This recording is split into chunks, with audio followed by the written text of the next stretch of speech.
Olá pessoal, boa tarde. Vamos para mais uma aula aí de corrosão, aula sobre pilhas eletroquímicas, né? Essa aula é do nosso capítulo 4 da matéria, né? Estamos aí dando seguimento a quem já viu nas últimas aulas. Recapitulando, no capítulo 1 nós vimos uma pequena introdução. No 2 vimos sobre oxidação e redução. No 3 foi bem extenso, a gente viu bastante sobre o potencial de eletrodo, aqueles diagramas de Purbeck, várias tabelas diferentes de potencial de eletrodo. Né? E agora no capítulo 4 vamos finalizar essa parte mais química do que mecânica, digamos assim, né? Que é a parte de pilhas eletroquímicas. Beleza? Dá um segmento para a matéria. Estudar pilhas eletroquímicas é muito importante no que se refere à corrosão, né? Porque a formação de uma pilha eletroquímica ela se baseia no anodo, no catodo, no eletrólito e no circuito metálico, né? O anodo vai ser a parte do sistema que vai sofrer a corrosão, a parte da pilha que vai sofrer a corrosão, né? No caso, a oxidação. Né? Então isso torna a pilha importante, né? A gente saber que a formação da pilha vai resultar na corrosão de alguma das partes do sistema. Então, fazer um estudo detalhado em cima dessas pilhas eletroquímicas é importante. Basicamente, a pilha eletroquímica apresenta alguns componentes, que é o anodo, que é onde existe oxidação, a corrosão, onde a corrente elétrica, na forma de íons metálicos positivos, entra no eletrólito. Eu tenho um eletrólito, que é o condutor, que é geralmente um líquido, né? Que contém íons que vão transportar a corrente elétrica do anodo para o catodo, né? É o eletrólito. Eu tenho o catodo, né? Que é um eletrodo, onde a corrente elétrica sai do eletrólito, ou eletrodo, no qual as cargas negativas dos elétrons provocam reações de redução. Então o catodo é o que sofre oxidação. O anodo é o que sofre oxidação. O catodo é o que sofre redução. Né? A corrente elétrica, ela a corrente elétrica ela sai de. Ela tem uma fonte, né, um caminho a percorrer. Né? O anodo, a oxidação ela envolve perda de elétrons. Esses elétrons eles vão para o catodo. Né? O sentido real da corrente é esse. Né? Porém, como eu já falei com vocês, é uma coisa convencionada da parte da eletricidade, de que a gente assume o sentido convencional como o contrário. Né? Então é do catodo para o anodo. Tá bom? Então nós temos isso aí. O que importa é que o anodo é onde sofre corrosão, onde sofre oxidação, e o catodo é onde sofre redução. Temos um circuito metálico também, né, que que promove a ligação entre o anodo e o catodo, por onde escoam os elétrons no sentido anodo-catodo. Né? O elétron sai do anodo e vai para o catodo. Retirando-se um desses componentes, a gente vai eliminar a pilha, né, e consequentemente reduzir a possibilidade de corrosão. Né? Evidentemente, a gente pode retirar o catodo, a ligação metálica ou o eletrólito, mas o anodo a gente não pode retirar, porque é a estrutura metálica que a gente quer proteger, o anodo. Né? Quando ele estiver nessa colocação, né? Quando eu tenho um anodo, que é uma estrutura metálica que eu quero proteger, para eu desativar essa pilha que pode ser formada em alguma situação de aplicação, a gente pode aplicar algum tipo de revestimento ou proteção catódica no anodo, para protegê-lo. Tá bom?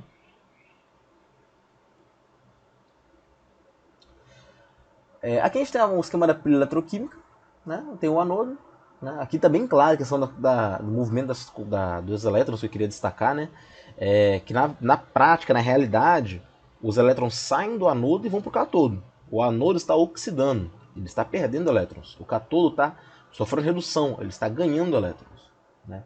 E a corrente convencional ocorre no sentido oposto ao sentido de movimentação dos elétrons. Como já visto, né? Aqui está um desenho explicando direitinho, né? Um anodo e um catodo, sem especificar o elemento nem nada. Como já visto, a pilha é caracterizada por uma diferente potencial entre seus eletrodos. Né? Entre o anodo e o catodo eu vou ter uma passagem de corrente, então consequentemente eu vou ter uma DDP. Né? É a força eletromotriz da pilha. Essa força eletromotriz da pilha vai ser o potencial de redução do catodo menos o potencial de redução do anodo. né, o convencionado também. Eu também poderia calcular o potencial de redução ou de oxidação. Só muda o sinal, né? Mas aqui a gente coloca dessa forma. Na representação da pilha, a gente coloca o anodo à esquerda e o cátodo à direita e uma barra dupla no meio, né, representando a ponte salina, que faz com que a gente elimine o potencial da junção líquida, né? Porque vai haver uma diferença de potencial elétrico na interface de duas soluções eletrolíticas distintas. Vai ter essa diferença de potencial. Porém, quando a gente usa ponte salina, o potencial da junção líquida é substituído por dois outros que atuam em sentidos opostos e com valores próximos do zero. Então meio que anula essa diferença de potencial entre as soluções, né? Focando na diferença de potencial entre realmente o anodo e o cátodo. Aqui nós temos o esquema, né? Aqui dois eletrodos, uma pilha, né, com ferro na esquerda e cobre na direita, como está mostrado ali. Essa pilha é galvânica entre ferro e cobre. O sentido do movimento dos elétrons está indicado também na imagem. A força eletromotriz é calculada, né, pegando o potencial de redução aí como diz a fórmula aqui, do cátodo, que é o cobre, menos o potencial de redução do anodo, que é o ferro, né, e vai dar, nesse caso aqui, mais 0,777 volts. Né. Esses dados são retirados das tabelas, tá bom? Então, para calcular ali a força eletromotriz da pilha, basta que a gente tenha uma tabela e saber de que a pilha é composta. Né?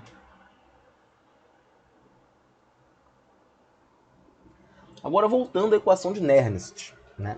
Aquela equação, ela me falava como que ia variar o potencial de um determinado elemento se eu mexesse na concentração. Né? Ou seja, para ter uma diferença de potencial entre dois elementos diferentes, dois elementos no geral, eu tenho que ter algum tipo de desequilíbrio entre eles. Esse desequilíbrio ele pode ser causado por várias fontes diferentes. Né? Primeira fonte de desequilíbrio, para criar de fato uma diferença de potencial. Elementos diferentes. Se eu pego ferro de um lado e cobre de outro, cada um tem seu potencial diferente, eu vou ter uma diferença de potencial, vou ter passagem de corrente.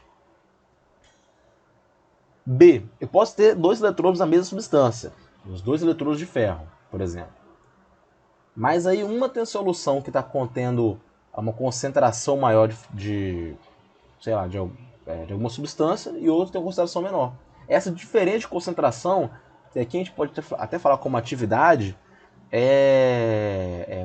pode causar, não, vai causar uma diferença de potencial, mesmo se os eletrodos forem da mesma substância. Né? Em C, os eletrodos são da mesma substância, as soluções têm as mesmas atividades, a mesma concentração, mas os eletrodos são submetidos a diferentes pressões parciais de substâncias gasosas. Se está submetido a diferente pressão parcial, vai ter um desequilíbrio, vai ter uma diferença de potencial. O mesmo vale se os eletrodos tiverem temperaturas diferentes. Vai ter um desequilíbrio que vai causar uma diferença de potencial também. Beleza? Então, qualquer tipo de desequilíbrio que tem aí, de um lado para o outro, vai gerar uma diferença de potencial. Gerou uma diferença de potencial, a gente tem uma pilha. De acordo com a maneira com a qual essa pilha se forma, eu posso ter classificações em várias pilhas diferentes. Né? Eu posso ter aquelas que se criam espontaneamente, né, que a força eletromotriz se cria espontaneamente. Por exemplo, se eu tenho uma diferente concentração, vai ter pilha. Diferença de temperatura? Pilha. Diferença de material? Pilha. Beleza? Então tem três formas de ter pilhas formadas espontaneamente. Agora, de maneira não espontânea, a gente tem apenas um tipo de pilha, que é a pilha eletrolítica, que eu vou comentar com vocês depois. Tá bom? Então a gente tem basicamente aí esses tipos diferentes de pilha, né? Pilhas de eletrodos metálicos diferentes, quando tem metais diferentes. Pilhas de concentração diferentes, que são pilhas de concentração diferente. E pilhas de temperatura diferentes. Tá bom? E aquelas que têm processos não espontâneos, são as pilhas eletrolíticas. Vamos começar pela pilha de eletrodos metálicos diferentes.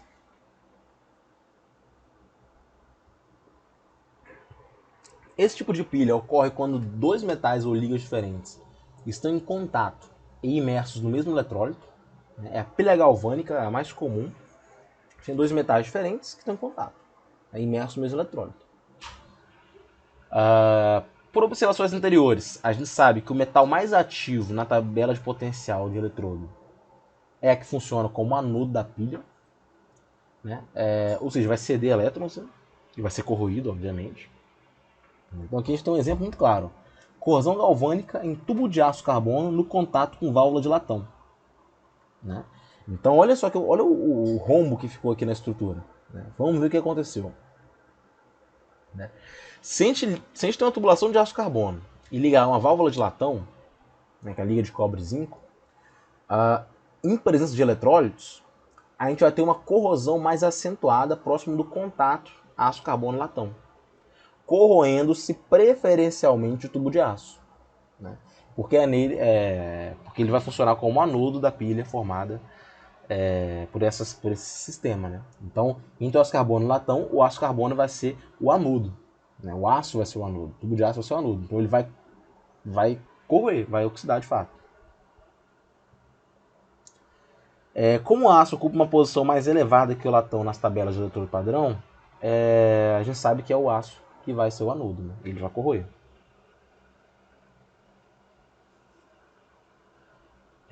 Então, assim, isso para esse caso, tá? Uma coisa importante de falar, que talvez para muitos de vocês pode estar óbvio, mas para outros talvez não. Por exemplo, quando eu pego um material, sei lá, aço, não tem como eu falar que ele vai ser sempre catodo ou sempre anodo. Né? Isso vai depender muito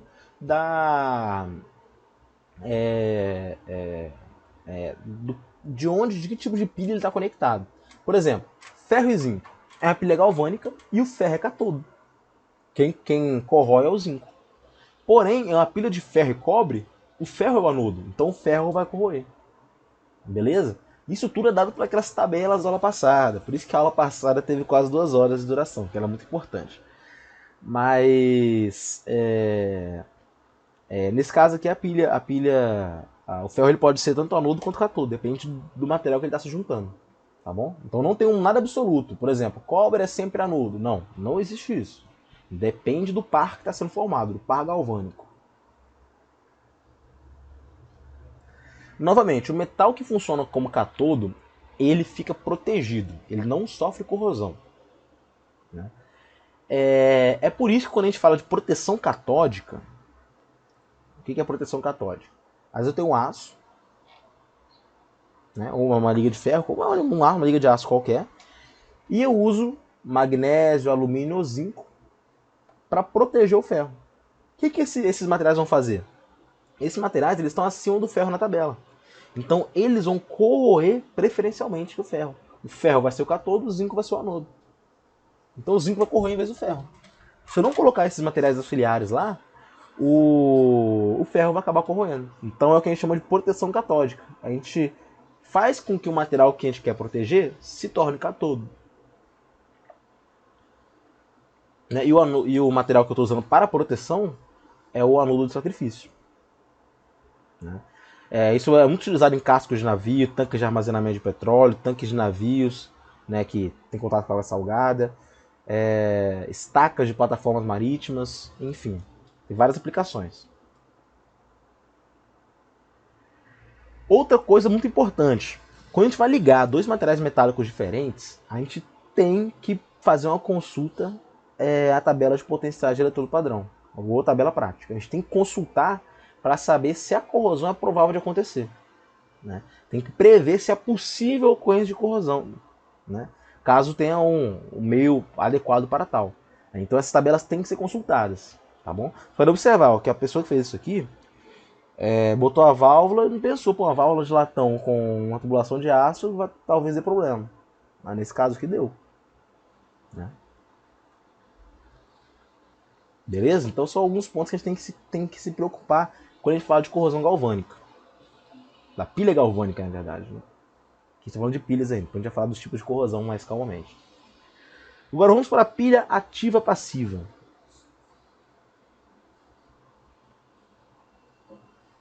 Bom, essa pilha ativa passiva é um exemplo particular de pilhas de eletrodos metálicos diferentes. Né? É um exemplo particular. Alguns metais e ligas tendem a tornar-se passivos, né, devido à formação de película fina e aderente de óxido, ou outro composto que está na superfície. Né? Então a gente sabe que tem alguns metais que formam essa película de óxido na superfície para proteger. Tornando passivo, lembrando que o ativo é aquele que corrói, que está sofrendo corrosão. O passivo está protegido. A passivação ela faz com que esses materiais funcionem como áreas catódicas. Né? A catódica está protegida. Né? Entretanto, o que é uma pilha ativo-passiva, né, como está colocado aqui? Tem alguns elementos, por exemplo, cloreto, né,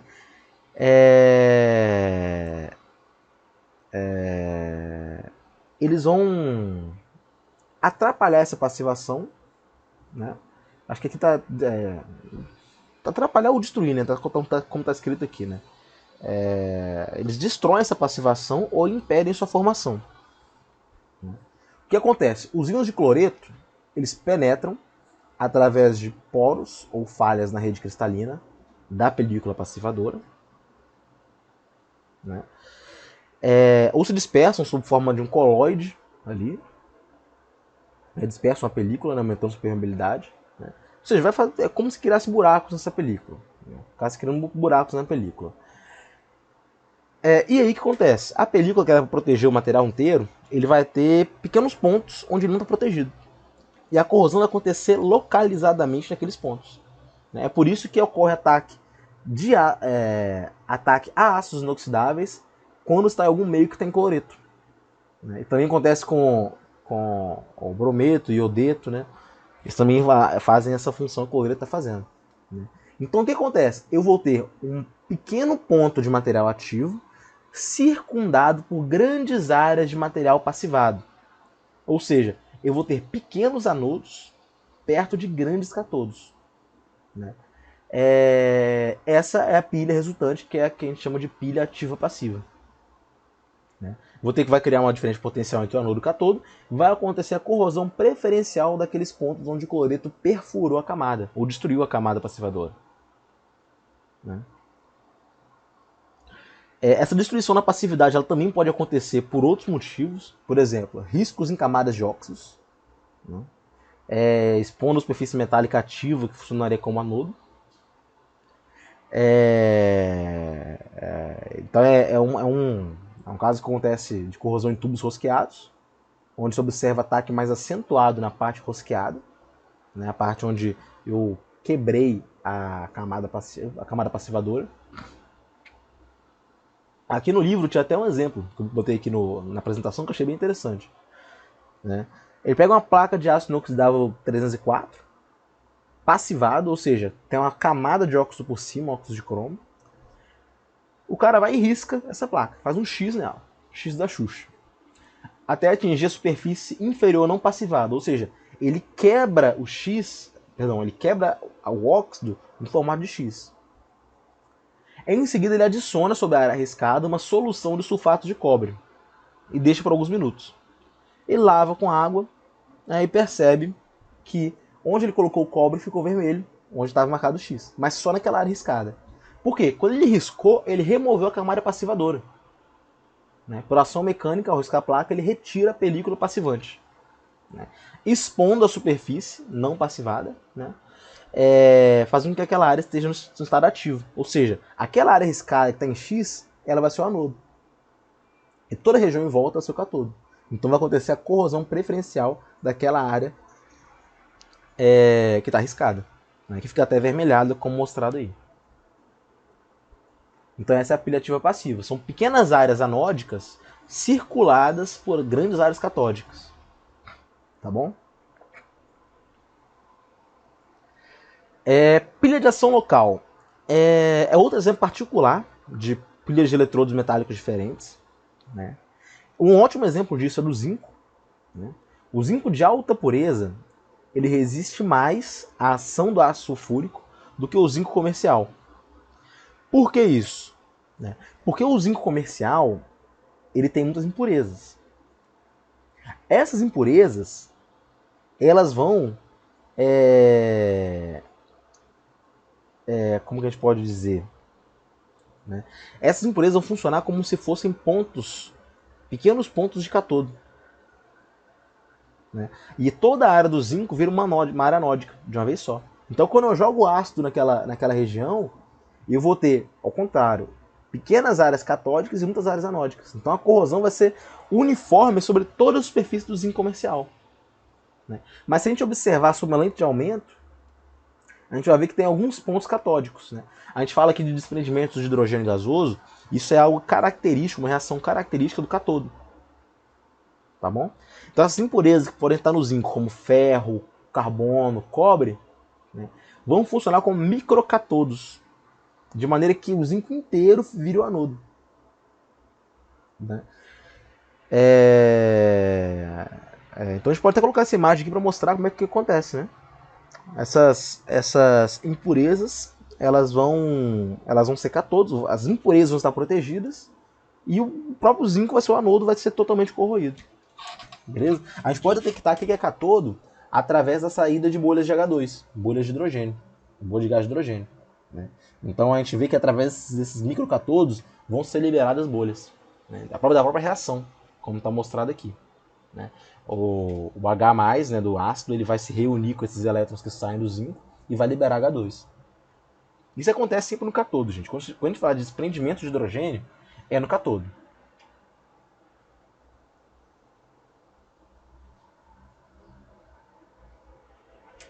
Bom, quando os anodos e os cátodos estão em contato direto, em presença de um eletrólito, eles formam o que alguns autores chamam de pilha de ação local, né, que é o que eu acabei de citar para vocês. Quando um sistema existe a tendência de desenvolver esse tipo de processo, inúmeras pilhas de ação local podem ser observadas sobre a mesma superfície. Nesse caso do zinco mesmo, imagine a quantidade de impureza que tem ao longo de uma placa de zinco, por exemplo, né? É claro que a impureza é pouca, mas esse pouco vai ser a única parte que vai ser resguardada, porque todo o resto vai sofrer corrosão. São microcatodos formados. Aqui a gente tem outra experiência que pode ser feita, né? Encher um becker de 250 ml, adicionar solução de ácido sulfúrico, mergulha nessa solução um bastão de zinco, né, de alta pureza, e um bastão de cobre, separados como se mostra. A gente pode observar que o ataque no zinco aqui, na esquerda, né, ele é muito pequeno, porque o zinco é de alta pureza. Então, o ataque é muito pequeno. A área catódica ali a área de impureza ali é muito pequena. Então, pode ver que tem várias H2 saindo daqui, porque como os dois são separados, né, isso aqui é cátodo, né, ele não é corroído, né, digamos assim. O bastão de cobre fica inalterado também. Aqui na figura B, o que acontece? Eu encostei o cobre com o zinco. O que acontece nesse caso? O cobre, ele assume logo a postura de cátodo e o zinco postura de anodo, né? Então o zinco ele vai sofrer, ele vai agir como anodo, né? Tanto que o H2 começa a ser liberado pelo cobre, que é o cátodo. Nesse caso, o bastão de cobre funciona como uma impureza necessária para formar a pilha, no qual o zinco é anodo, né? É até engraçado falar isso, porque quando a gente olha para uma placa de, sei lá, um bastão de zinco, nesse primeiro caso aqui, dentro de uma solução de ácido, a gente vai ver que está saindo muitas bolhas dele. E dá a impressão que ele está corroendo. Só que não, o que corrói é o que não sai das bolhas, né? Olha o exemplo 2 aqui, do zinco e do cobre encostados.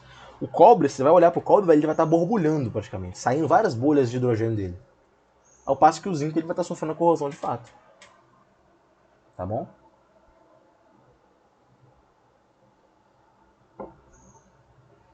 Então isso é o que acontece.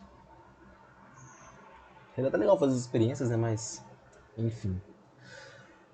Pilhas de concentração. Eu já falei de pilhas que são formadas por materiais diferentes, né? Tem alguns tipos aí. E eu acho interessante falar agora sobre as pilhas de concentração, que são aquelas nas quais a diferente potencial é criada devido a uma diferente concentração. Dentro dessas pilhas tem dois tipos principais, que é a pilha de concentração iônica e a pilha de aeração diferencial. tá bom? Essas pilhas de concentração, elas podem acontecer quando a gente tem o mesmo material metálico em contato com diferentes concentrações de mesmo eletrólito, ou em contato com o mesmo eletrólito. Entendeu? Entenderam, né? E vai ser exatamente isso acontecer. Eu tenho o mesmo material, só que a concentração é diferente. A concentração nos eletrólitos. Primeiro eu vou falar de pilha de concentração iônica.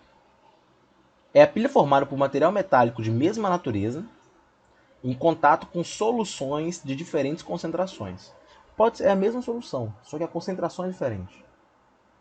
A equação de equilíbrio está ali embaixo, vocês já viram, né? Um metal perde o elétron, enfim, um metal, o cátion mais o elétron ali, um número determinado de elétrons vai gerar um metal com NOx reduzido. Enfim, a gente pode verificar que quando a gente reduz a concentração de íon, o equilíbrio tende a deslocar-se no sentido 1, né? Aumentando a tendência à perda de elétrons. Sentido 1, sentido de perda de elétrons. Sentido 2, sentido de ganho de elétrons, né? Se sentido 1 é oxidação, sentido 2 é redução.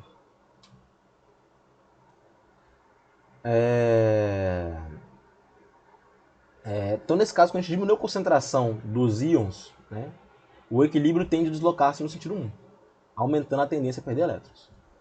Pelo mesmo raciocínio, a gente vê que um aumento da concentração diminui essa tendência. Então, o que a gente pode afirmar? Que o anodo vai ser aquele que estiver imerso na solução mais diluída. E o catodo vai ser aquele que estiver imerso na solução mais concentrada. Então, ó, só de olhar para cá, eu tenho 2 eletrodos aí de cobre, né? O da esquerda tem a concentração, a molaridade dele é 0,01 e o outro é 1. Quem tem a menor concentração, como está escrito aqui, ó, que seja mais diluído, tende a ser o anodo. Então, esse da esquerda aqui vai ser o anodo e esse da direita aqui vai ser o catodo, né? As reações estão mostradas ali embaixo, né?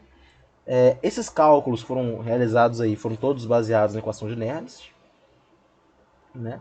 E isso fica bem claro. Então, onde eu tenho menor concentração é o anodo, onde tem maior concentração é o catodo. Beleza? E é interessante falar que à medida que essa reação de corrosão vai acontecendo, a solução mais concentrada ela vai se tornando mais diluída. E a mais diluída vai se tornando mais concentrada. Então, como tudo nessa natureza, vai tender a um equilíbrio. Entendeu? Equilíbrio. Tanto que até que ambas chegam da mesma concentração, né? Atingindo uma situação de equilíbrio, né? Força eletromotriz fica zero e a corrente para de passar. Então elas vão chegar no equilíbrio. É até interessante falar isso, porque essa questão do equilíbrio eu até citei algumas aulas atrás, que é a mesma questão de temperatura. Eu tenho alguma coisa a 100 graus Celsius, tem uma coisa a 20 graus Celsius, coloco em contato, eles vão entrar em equilíbrio termodinâmico. Com o tempo, a temperatura do mais frio vai aumentar e do mais quente vai diminuir, até que chegue no ponto médio aí. Então é questão de equilíbrio, beleza? Ainda nesse tipo de pilha de concentração, vale destacar o tipo de pilha de reação diferencial, né? O que acontece é que em vez de ter soluções com concentrações diferentes, eu tenho duas regiões com teores diferentes de gases, com diferentes teores de gases dissolvidos, né? Então vou dar um exemplo muito claro, que pode até ficar bem, talvez seja até um pouco muito simples, né? Simplificar demais, mas acho que fica bem claro para entender. Pense aí numa parede de aço inoxidável, né? De aço aí, ou de material qualquer, de ferro. Separando duas salas. Uma sala tem um teor de oxigênio muito maior que a outra. Isso aí, olha só que bobeira. Duas salas com teores de oxigênio muito diferentes. Uma aeração diferente. Isso aí já vai causar o que a gente fala que é uma aeração diferencial. Né? Uma pilha de aeração diferencial ou de oxigenação diferencial. Né? A diferença de concentração de oxigênio entre uma sala e outra vai gerar uma diferença de potencial nessa parede. Né? de maneira que o eletrodo mais aerado vai ser o cátodo, ou seja, a parte mais aerada vai ser o cátodo, e a parte menos aerada vai ser o anodo. Ou seja, onde está com menos ar é que começa a corroer. Então pense novamente. Eu tenho duas salas que estão lá com o mesmo nível de oxigênio. Isso é só um exemplo um pouco mais grosseiro para tentar facilitar o entendimento. Estourou um cano nessa sala, de uma das salas, e começou a encher de oxigênio essa sala. Estava lotada de oxigênio. O que começa a acontecer? A parede da parte do outro lado que começa a corroer. Porque essa sala aqui, que está mais concentrada, ela vira o cátodo. E a menos concentrada vira o anodo. Então, quem está dentro da outra sala que não aconteceu nada, não vai entender nada. Porque começou a aumentar o teor de oxigênio na outra sala e a parede do lado da outra começou a corroer. Então é algo bem comum nesse sentido. Não sei se deu para entender com esse exemplo que eu dei, mas é exatamente isso. É uma diferença de concentração de gases, né? Geralmente oxigênio. É o período de aeração diferencial.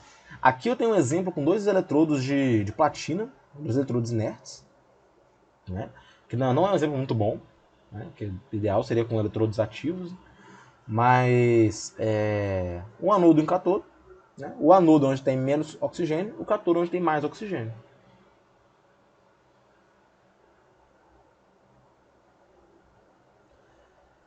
Como normalmente ela tem uma tendência quase natural de alguns admitirem que o eletrodo mais aerado é o que deveria ser o anodo, é importante a gente determinar potenciais dos eletrodos. O que acontece? Todo mundo pensa, o lugar que está mais concentrado vai ser o anodo. Não. O lugar que estiver mais concentrado está protegido. O outro que vai ser o anodo. Beleza? Onde tem maior concentração vai ser cátodo. A menor concentração vai ser anodo. Aí tem todo um cálculo que pode ser feito utilizando pressões parciais através da equação de Nernst, né? Que ele consegue provar matematicamente isso, né? Que o valor do potencial de eletrodo ele vai ser positivo se a pressão parcial do oxigênio no cátodo for maior que a do anodo. Portanto, o anodo é o eletrodo menos aerado e o cátodo é o eletrodo mais aerado. Beleza? Isso aqui é muito comum, gente. Deixa eu tentar pegar um exemplo. Pense em um furo com eixo, um eixo com furo, onde nessa folga bem pequena, nessa folga entre o eixo e o furo, que geralmente é bem pequena, pode estar propensa à corrosão. Por quê? Porque a concentração de oxigênio lá dentro é diferente da concentração de oxigênio lá fora. Né? Lá dentro, teoricamente, se eu tiver muito oxigênio no espaço pequeno, eu vou ter uma concentração de oxigênio mais elevada. Então a parte de fora começa a corroer, devido à aeração diferencial. Vai se formar uma pilha, vai se formar uma diferente potencial, que vai fazer com que a parte seja o anodo corroa. Tá? Talvez esse exemplo do furo do eixo não tenha sido o mais ideal, mas a ideia é essa. Às vezes zonas que têm espaço bem pequeno podem estar sujeitas a esse tipo de pilha, né? Vou até comentar com vocês mais para frente a questão da corrosão por frestas, que é algo que está um pouco relacionado. Beleza? E é importante falar o seguinte, da mesma maneira que na pilha de concentração iônica, né, eu falei que as concentrações começam diferentes e vão tendendo ao equilíbrio. Aqui vai ser a mesma coisa. A pressão parcial do oxigênio de um lado e do outro vão tendendo a chegar no equilíbrio. Onde está mais baixo vai crescendo, onde está mais alto vai caindo. Como eu falei, essas pilhas não se formam quando a gente tem metais inertes, como a platina, por exemplo. Né? Mas quando eu tenho ferro, zinco, alumínio, aço, isso vai acontecer. Nesse caso, a parte que vai sofrer a oxidação vai ser aquela parte que está menos aerada.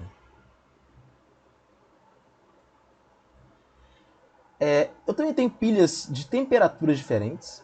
Né? São pilhas constituídas de eletrodos de um mesmo material metálico, porém os eletrodos vão estar em temperaturas totalmente diferentes. Também é chamado de pilha termogalvânica, né? Responsável pela corrosão termogalvânica. Esse tipo costuma acontecer quando a gente tem um material metálico imerso em eletrólito, que apresenta áreas diferentemente aquecidas. Né? Aí a gente tem que levar em conta que o aumento de temperatura ele mexe um pouco com a dinâmica de todo o processo de corrosão. Né? Já que a elevação de temperatura ela vai aumentar a velocidade das reações eletroquímicas, vai aumentar a velocidade de fusão deve lembrar lá do Callister, capítulo 5, de fusão. Aumento da velocidade de fusão. Então a gente pode admitir que a elevação de temperatura vai acelerar o processo de corrosão. Entretanto, existem outros fatores que devem ser levados em consideração. Né? Que, da mesma maneira que a gente pode falar que a temperatura ela acelera o processo de corrosão, a gente também pode falar que reduz. Né? Porque, por exemplo, a temperatura também pode acelerar a eliminação de gases dissolvidos, né? Como, por exemplo, o oxigênio. Então, diminuindo, consequentemente, o processo corrosivo. A velocidade do processo corrosivo. Né? Outro fato importante de ser considerado é o da influência da elevação de temperatura sobre as películas protetoras formadas sobre os materiais metálicos. Se as propriedades estruturais ali da película variarem com a temperatura, a gente pode atribuir esse fato à variação da velocidade de corrosão. Ou seja, se a temperatura degradar a película de óxido, eu posso estar acelerando a corrosão também. Beleza? Essa pilha de temperatura diferentes é um pouco escanteada em relação às outras, tá? E para fechar a aula de hoje, nós temos a pilha eletrolítica.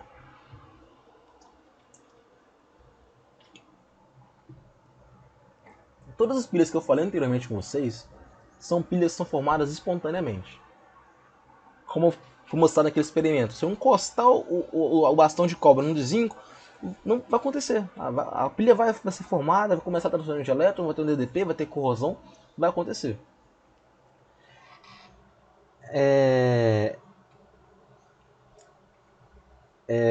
Então nessas pilhas que a gente viu anteriormente, nós vimos que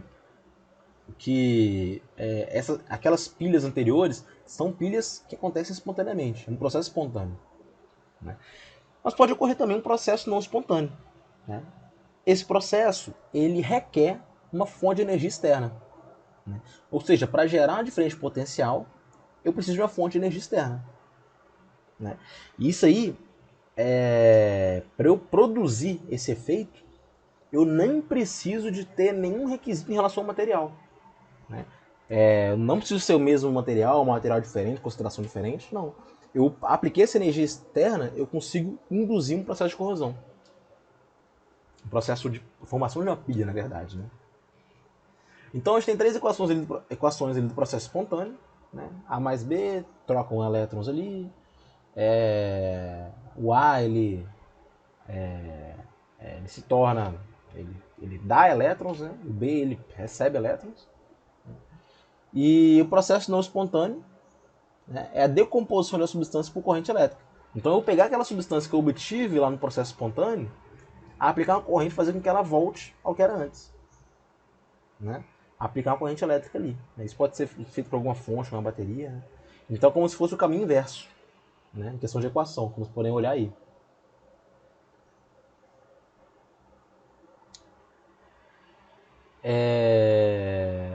A pilha ou célula eletrolítica que tem importância para a gente é aquela onde um dos eletrodos vai funcionar como um anodo ativo, né? Perdendo elétrons, oxidando e se corroendo ali de fato. Né? Então suponha a pilha eletrolítica com eletrodos de ferro, que está mostrado aqui nessa imagem. Né? Imerso no eletrólito, contendo a solução de NaCl. O que acontece? O meu anodo vai ser o ferro. Tem dois eletrodos de ferro ali, anodo e cátodo. Eu forcei uma corrente elétrica, perceba que tem uma fonte ali de um DDP. Né? Forcei uma corrente elétrica, né? da direita para a esquerda. Né? Aliás, o sentido da corrente da direita para a esquerda, mas o elétron está saindo da esquerda para a direita. Né? Como eu falei, o sentido o convencional é o contrário do real. Então o ferro ele vai perder elétrons no anodo. No cátodo ali eu vou ter liberação de H2, né? Se for um meio não aerado. Se for um meio aerado, eu tenho liberação de OH-. Né? Mas isso aqui não faz diferença, essa questão de aeração aqui nesse caso. Né? Só para mostrar que eu posso formar um anodo aplicando corrente elétrica. Né? A massa do metal corroído ela pode ser calculada usando a relação quantitativa que existe entre corrente E a massa do material que é oxidado ou reduzido. Essa relação é objeto da lei de Faraday, que é um conceito mais voltado para corrosão mesmo, que pode ser expresso dessa forma aqui. M igual KIT. M é a massa do metal que reage. K é o equivalente eletroquímico. I é a corrente em ampere. T é tempo em segundos. O que é esse valente eletroquímico, esse K? É a sua massa atômica dividida pelo número de elétrons cedidos. Simplesmente isso. Esse é o valente eletroquímico. Então aqui a gente tem vários... essa tabela mostrando o consumo anódico de metal. Né?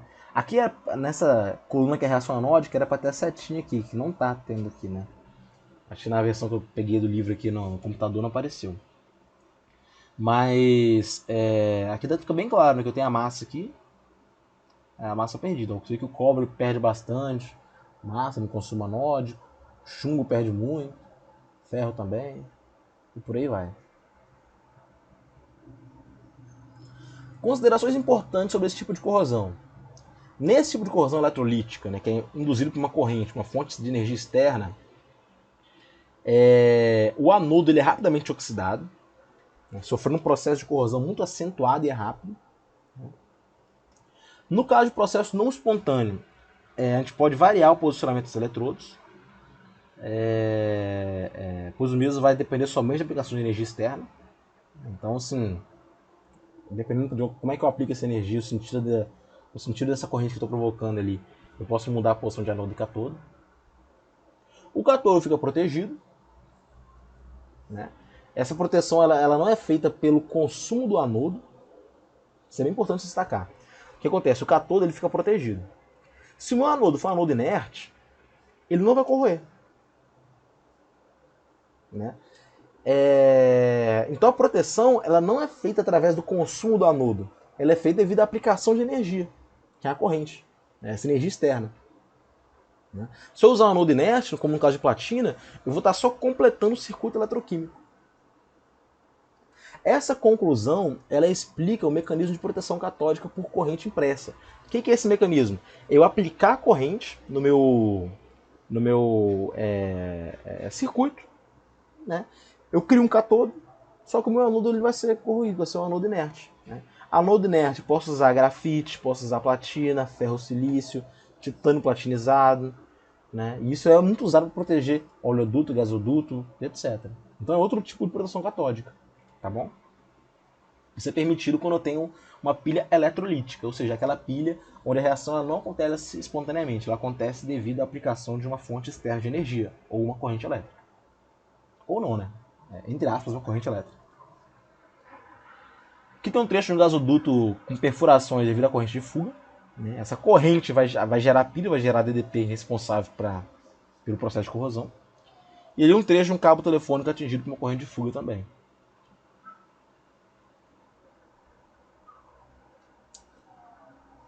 A corrente de fuga de sistema de tração elétrica possibilita a formação de uma pilha eletrolítica responsável pelo processo corrosivo. Na região de saída de corrente para eletrólito, no caso o solo, ocorreu severa corrosão com perfuração do gasoduto e do cabo telefônico. E por isso é importante destacar que muitas vezes, como a gente viu os cálculos de massa, né, às vezes a massa que está sendo oxidada ela é pouca, mas muitas vezes ela é consumida numa área muito pequena. A área anódica é muito pequena. E aí o que acontece? Eu estou consumindo muita massa numa área pequena. Vai ter uma perfuração. Né? Aqui está escrito errado, é pequena área, né? Essa pequena areia, né? Mas gera uma perfuração da tubulação. Então muito consumo de metal numa área pequena é perfuração. Beleza? Então por isso tem que tomar cuidado com esse tipo de pilha também. Então recapitulando aqui rapidamente. A gente viu que para formar uma DDP, ou seja, formar uma pilha, eu tenho que ter algum tipo de desequilíbrio. Esse desequilíbrio pode ser causado por materiais diferentes, por concentração diferente, por temperatura diferente, né, para que eu tenha uma reação espontânea. Se eu não quiser uma reação espontânea, eu posso ter simplesmente uma aplicação de energia para formar uma reação, formar um DDP. Dentro das pilhas eletroquímicas que acontecem espontaneamente, eu comentei da ativa passiva, da pilha de ação local, da pilha galvânica, que é mais comum, né? Falei da pilha de concentração iônica, pilha de aeração diferencial, pilha de causa a corrosão termogalvânica lá, que a gente nem entrou muito nesse mérito. Mas enfim, pilha é um assunto importante, porque a corrosão ela acontece a partir do surgimento da pilha. Surgiu a pilha, o material vai estar propenso a sofrer com os efeitos de um processo corrosivo. Beleza? Então é isso, pessoal. Qualquer dúvida, manda mensagem aí. Tenta ler o livro antes, né? Que melhor que mandar mensagem direto. Às vezes você lendo, você já tira a sua dúvida, né? E às vezes esclarece tudo de uma vez só, né? Fica tudo mais claro quando a gente pega o livro para ler. Mas não hesitem em mandar mensagem. Outra coisa importante, eu coloquei no Moodle que eu tenho horário de atendimento, né? Que é um horário disponível para tirar dúvida. Que lá tá, se eu não me engano, de quarta e sexta, de 8 às 11 da manhã, no Skype. Só que aquilo é mais uma formalidade, tá bom? Quem quiser entrar em contato via WhatsApp, via e-mail, pode ficar à vontade, pode mandar mensagem a hora que achar melhor, achar tranquilo. Não garanto que respondo na hora, mas assim que eu tiver disponível eu respondo. Beleza? Valeu, gente. Obrigado.